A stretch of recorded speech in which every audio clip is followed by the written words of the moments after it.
Welcome back everybody to Queen Bees. Alright, hopefully you enjoyed this video. Watch up to the end or watch my other videos. But other than that, subscribe, like, comment, you know the drill. Let's go. The sun is just beginning to peek over the mountains when Switch, Echo, and myself take our leave of Granny's fine accommodation. We follow our host down to the river where a sturdy little boat is lying upside down on the bank. This here's my husband's old tub. You're welcome to borrow it for as long as you need to. If it isn't liable to spring a leak, it will bring you to the capital by noon. Do either of you know how to scull a boat? It's not unlike the ones we use on the lake back home, but I'm sure I can manage. Really can't thank you enough, Granny. You'll be getting a commendation in my report to the guild. I'm just making a good bet is all. I believe the change you brought about in the forest is a good omen. I'd be making the same mistake as my ancestors if I didn't put my faith in it. Still, we should give you something in the way of compensation. Would you like some gold? What good is gold, Sonny? There's no economy out here. He's got a point. What are you gonna do about the gold? Bury it and give it... She doesn't have anybody here. There's no salesman wandering around. There's no Shopee, Lazada. There's no Amazon to buy that crap. Yeah, or to use it. To be entirely honest, I'm not as comfortable with boats as I had made myself out to be before we shoved off. I tended to avoid using them back home on account of being such an exceptionally poor swimmer. I wanted to seem more capable in Switch's estimation, I suppose. The idea of having her do the rowing doesn't sit well with, my sense of male pride. Oh, I'll be trying to be a Sigma, huh? The boat itself feels, or more of a Chad, I guess. The boat itself feels like a well-made vessel, forgiving enough of my inexperience, and our journey down the river is going about as smoothly as I could hope. Not feeling the risk of being left behind, Echo has left the confines of the craft to skim around on the surface of the water and play with the fish, pulling them bodily out of the water and laughing with an innocent cruelty at their affronted and terrified reactions. The fair landscape of peaks and valleys rendered in pale morning light rolls away on either side of the prow, where Switch sits, looking oddly pensive. Perhaps her more modest attire has put a damper on her usual exuberance. I feel a bit sorry for her, but being dressed to suit this bucolic scenery serves only to make her more beautiful. Beautiful. Oh, what was that? What a beautiful land this is. Oh, okay. Huh? Nani? Why, Otto? What's Casper like? It's a big country with a diverse climate. Every region is special in its own way. At its northern extent, it's not too different from here. We're neighbors, after all. But the central region where I come from is mostly a desert. A sea of sand, huh? I've never seen the ocean, so it's hard for me to imagine. There's a river there too. It's even bigger than this one. It's the country's lifeblood and its foremost source of bloodshed. Any excuse will do for you, humans. Wipe that holier-than-thou look of your face, fairy. I'm not going to discuss human nature with you of all creatures. Actually, I don't want to discuss it at all. Her mood soured, Switch folds her arms and sinks down into the prow, her long brown legs stretching out from under her skirt and across the hull. There's nothing in this world less interesting than war. When it comes down to it, it's just a bunch of dick waving. It's kinda not wrong on that one, and there's no point in getting riled up about something like that on a nice morning like this.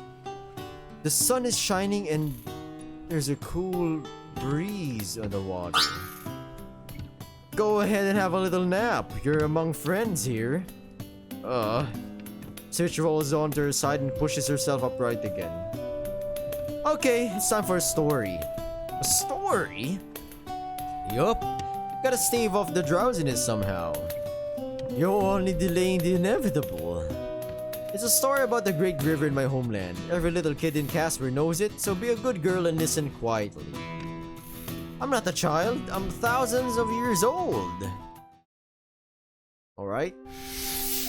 Ooh. This is a tale of a time long past, when all the land was barren of life and no men walked upon it. The humanity of this era lived under the sea in a vast kingdom that spanned the ocean floor. These people were quite different from the way we are today.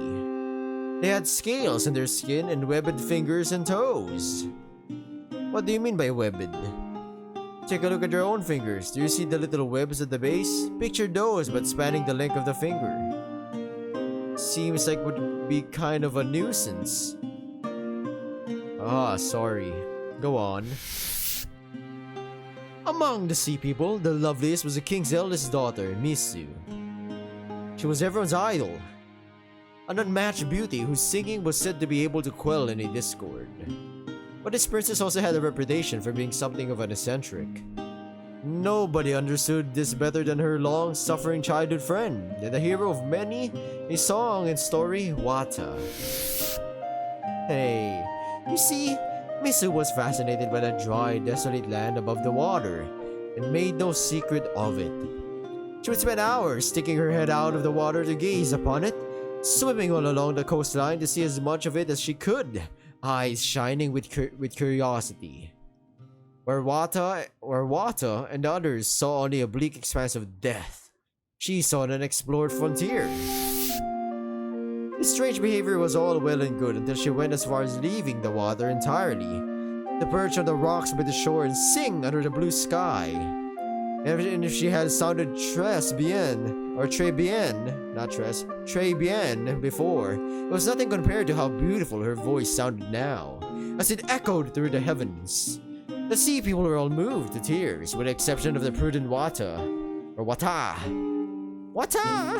who just couldn't shake a premonition that something bad was going to happen. One day, something bad happened.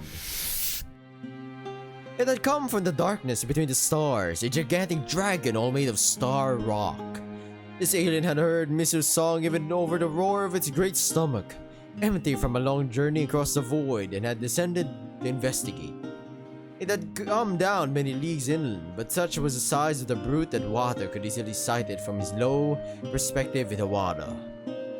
Wait, what? Water. Water! I kept saying water and water. Water! Oh, Cheerios! Among the innumerable deeds his name, many concerned the appearance of dragons. He knew enough about them to know that they were rarely up to any good.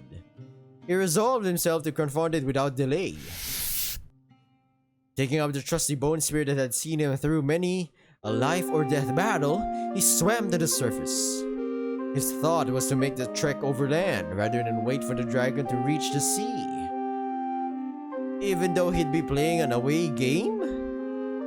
Never mind. Damn, she is old. Upon gaining the coast, Wata found Misu at her customary spot on the rocks. His first instinct was to scold her as he usually did, but this time something bade him hold his tongue. There was no singing to be heard today. The princess's profile was inscrutable as she observed the distant form of the dragon, and she remained this way for some time, before turning her gaze to meet Wata's. And so in the water, so on the land, but this journey I made with ease, by my deeds for you will prove perilous. Contrition foxes the oracle with friction, but with my spear I shall strike the python of fear from thine breast. Wata countered Mrs. Verse with one of his own, then shook his dark head and muttered, "This won't take long, I'll be back soon." Misu smiled, first sadly and then as brightly as the sunlight, dancing over the water. "I'll be waiting here for your return." Despite himself, the taciturn Wata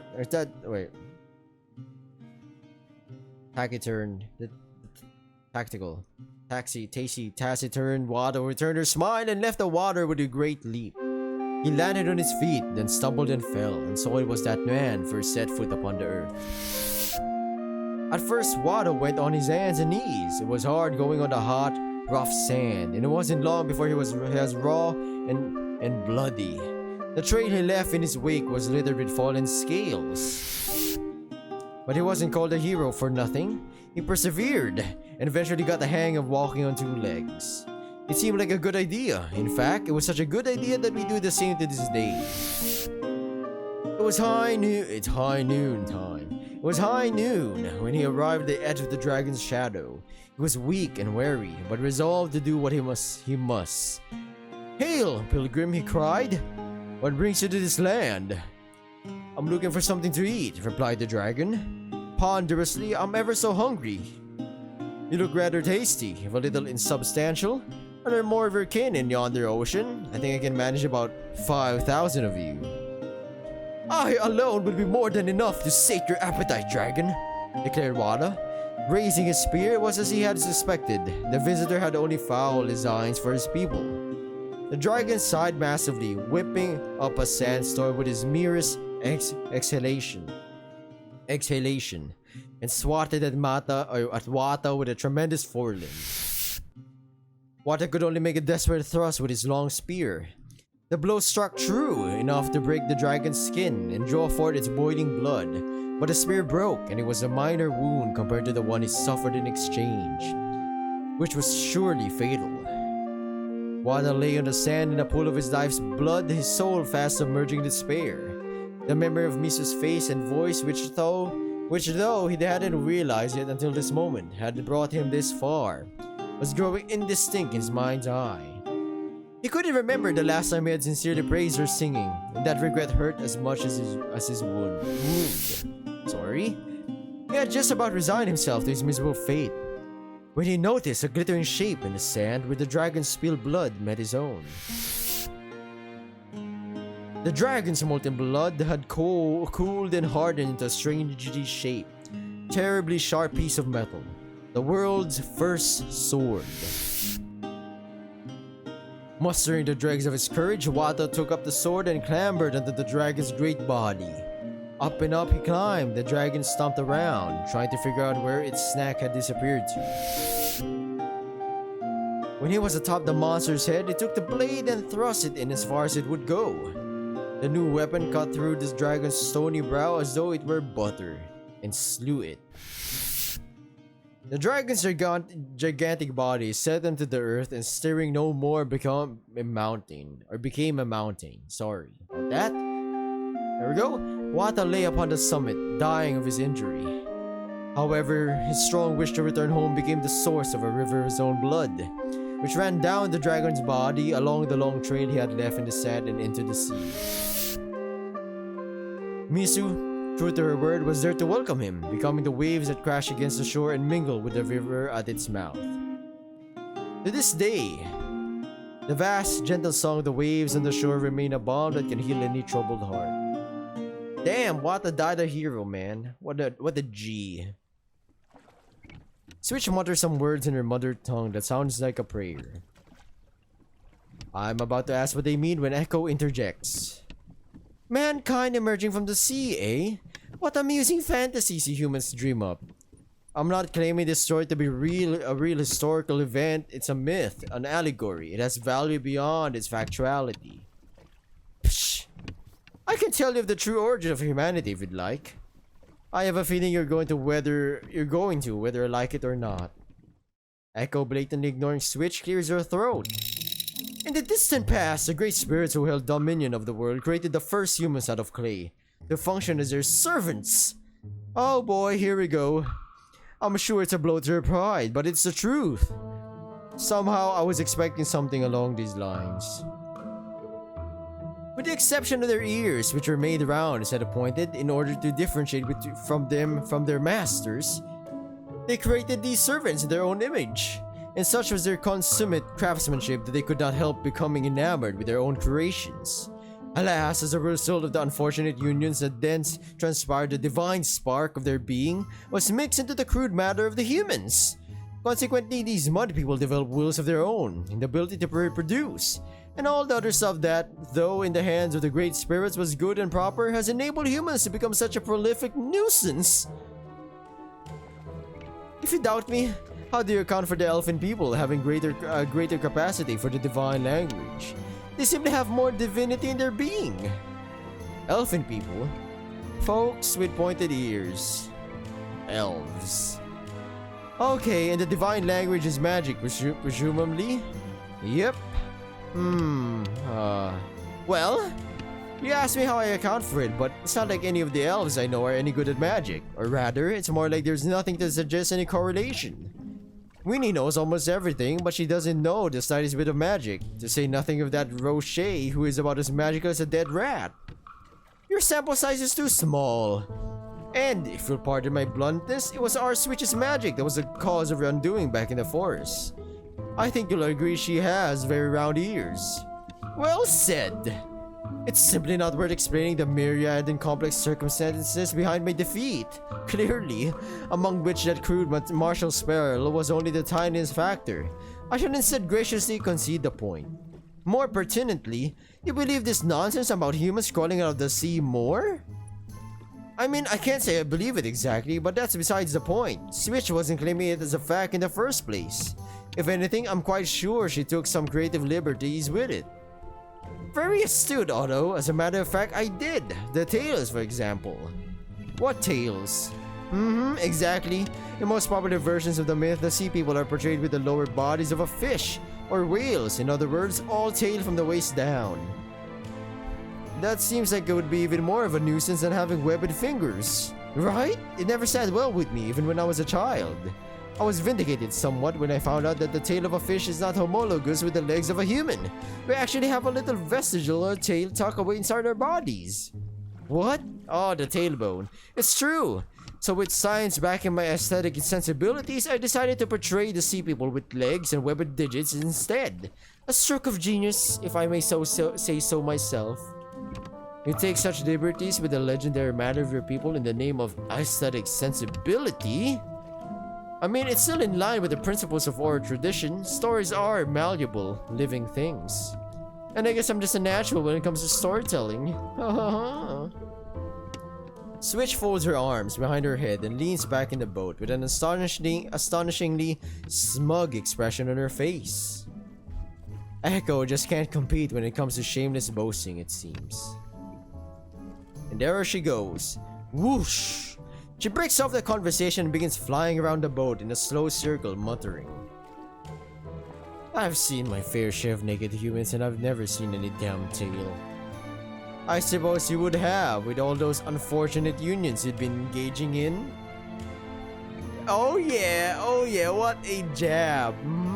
Echo bristles like she's just been struck by lightning and rounds on Switch, her delicate features set in a tiny icy mass. Fool, that you are. You didn't recognize my capitulation for the act of generosity that it was. You obviously want to take a dip in the river. Try me, fairy. Damn. Echo and Switch look set to continue their lively debate for this entire journey. I heave a sigh of abject resignation and look beyond them for some kind of salvation, only to notice we've been slowly approaching a mountain of our own. Faintly visible on the horizon, is what must be a truly massive tower built of brilliant white stone. That must be the capital. The pair stop arguing and turn around to look. Real civilization at last, eh? Yep, nothing says culture like big fancy towers. That is true. It looks scary. I want to go back to Granny's. Aw. What is this? What is this? What is this? Oh, nothing. We're back. I want to go home. Brownman! Oh, they hate their character, man. Hope she trips and breaks her neck. I'm here to play! Wire's still in bed. If I'm asleep, I can pretend I'm somewhere other than here. Don't be like that. What do you want to do? Go home. What do you want to do within the walls of the palace? Well then, does this palace of yours have a library? Of course it does, but... I don't want you to spend all your time reading. I bet you ruined your eyesight reading so many books. I'll stay in bed then. Fine, we'll go to the library. Just get out of bed already. It's depressing me. Get a character, man. There's not much here. Most of it went up in flames along with the old palace during that little kerfuffle 10 years ago. All of this stuff is boring record keeping and the previous occupant's oriental mysticism nonsense. Previous occupant? King Darius? I'm fishing for a reaction and I get one. The beast bristles at the mention of the name and I flinch, feeling instinctively like she's about to strike me. She seems to master the violent impulse, but when she addresses me again, her tone is devoid of its usual flippancy. I would warn you not to speak that name in my presence, even though you defeated him. Huh, I get it. You know you're trying to make me angry on purpose. You're the one who said we should get to know each other better. You. That glib nature of yours was charming at first, but it's starting to wear a little thin. Suddenly, the beast approaches. I can't show her my back. I stumble away from her until I come up against a bookshelf, whereupon she bars my escape with an outstretched arm. Two dark amethysts set deep in the face of a pale chimera stare down at me. I return the look as best as I can from my diminutive position. I won't release you if you get on my nerves too much, if that's what you're hoping for. I'll just punish you until you become more obedient.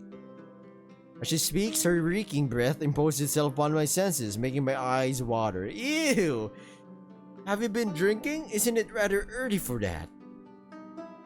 I'm not trying to antagonize you this time, I'm simply expressing concern for your well-being. So you admit you were trying to annoy me.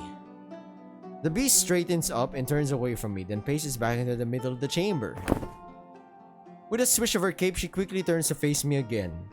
There is no joy in victory when your opponent is an inept pretender without the mandate of heaven. I beg your pardon?